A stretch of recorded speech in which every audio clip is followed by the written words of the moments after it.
Hello everybody, welcome back to another video. Hope you guys are all having a fantastic, beautiful day.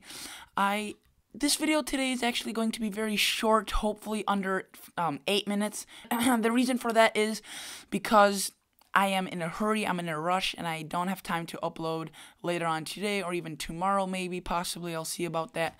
So today's video is going to be centered on the massive nor'easter that is unusual for this fall, this early on in the season, and that will be impacting some rain, some snow, but mainly the rain and the waves and the heavy rain.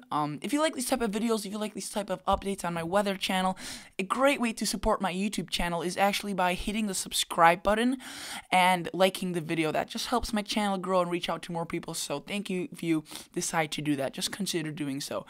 So let's just jump right into this. Right now we're looking at the NAM 12 cam near surface reflectivity. So this is what the model is predicting the radar will look at a given time. So this is right now 14 o'clock Friday, so probably sometime around noon tomorrow, and then this is getting into the evening. You can see the heavy rain pushing in to much of the northeast, even into parts as west as Michigan and Ohio, but as far east as off the coast of New England. So definitely most areas in the northeast will get impacted. You can see the NAM showing some heavy bursts of snowfall and some icing, which will definitely lead to some problems. And if we were to look at the total snowfall by the NAM, it is in my opinion, way over exaggerating. If you look at these numbers, if we were to zoom in, it's just not going to happen. I don't think these insane amounts. You could see, 10, 8, 7 inches, I doubt it. There will be some snow, there will be some rain, much rain actually.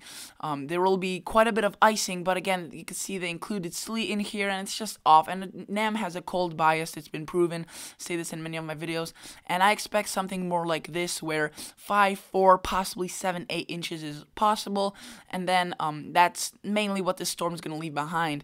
You can see afterwards not much. So now let's move quickly to the total accumulated precip. You could see very substantial amounts, and that is actually through. So let's go back just from the storm. So right here, this is just from the storm. You could see many locations in the blue and the light blue, which is anywhere from ½ an inch to 2 inches of rain. Some areas breaching that 2-inch mark of rain, so very substantial amounts of rain, very significant.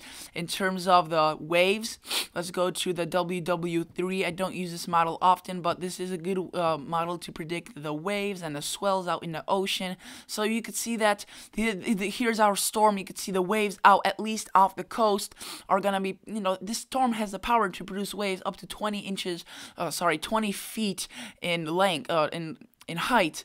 I don't know why I said 20 inches. That would be a tiny wave. 20 feet in height. Yeah, that's a pretty big wave. We don't get those on a typical basis. Obviously, 20 feet is not gonna impact the coast.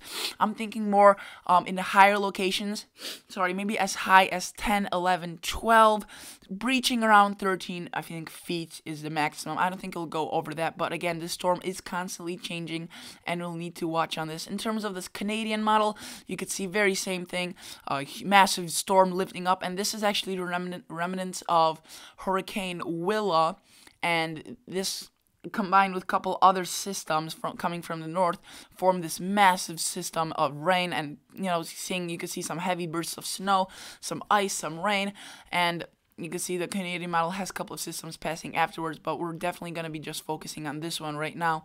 So massive system. And what I'd like to point out with the Canadian model, you can see the Canadian model is actually pointing out another couple of active storms, so we'll need to watch that.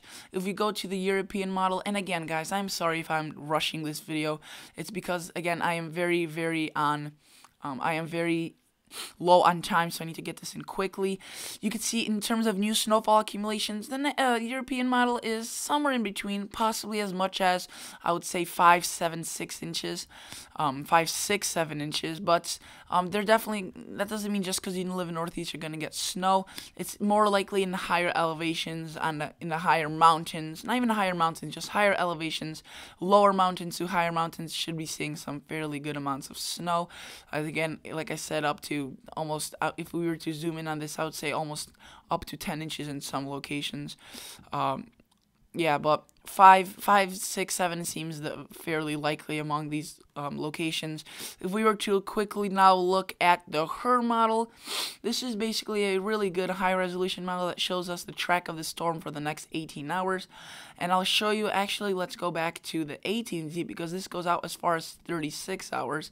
And you can see going through this, there's a huge area of rain. It's just pushing up towards the north, and this will only continue to get intense, more intense, and bringing quite a bit of wind, rain, and snow potentially into the northeast. So stay safe. I may be doing tomorrow a video on the active northwest, so if you live in the west and you're wondering why I'm not making many videos, I apologize. I will try my best in making a video out tomorrow about your locations in the west.